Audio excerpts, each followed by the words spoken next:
100K ang binigay ng sponsor pero ang pinagawa nasa 40 lang. So, grabe mga ngima, no? Yung terrace daw na pinagawa ay malaki. Kumbaga, unti lang yung ginastos doon. Yun nga, no? Sa sinabi ni Dr. Lam. So, gaano nga ba totoo ito? Naku, mga ngima.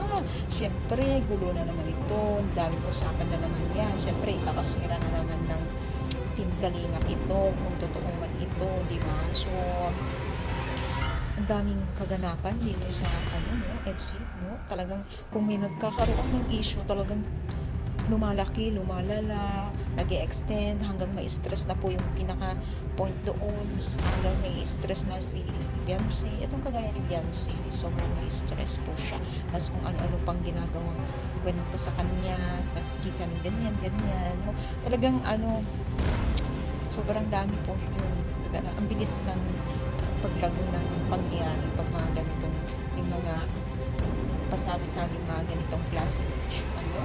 At syempre, iba naman yan, maniniwala naman, iba naman hindi, diba? So, yung intro na yan ay kakasira talaga ng pagtatanggap o pagtanggap, kakasira talaga nila yan sa mga sponsor, no? Pero syempre, mas naniniwala ba kayo dito o kung sino ba ang pinapaniwalaan nyo dito?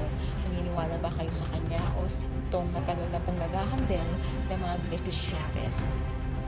beneficiaries na so, sana matigil na at tigil naman na talaga siguro sila, pero syempre andyan pa rin po yung mga iba't ibang klaseng issue na dumadating biglang magkakaroon ng sasabihin ng kayo so ganyan, di ba? Pero sana ipag-pray natin na tuluyan na mawala yung mga issue na ito, pero di talaga na natin sure kasi nasa social media tayo, ang bilis lumago, bilis tawag na ito pa umikot yung balibalita pagka ganito.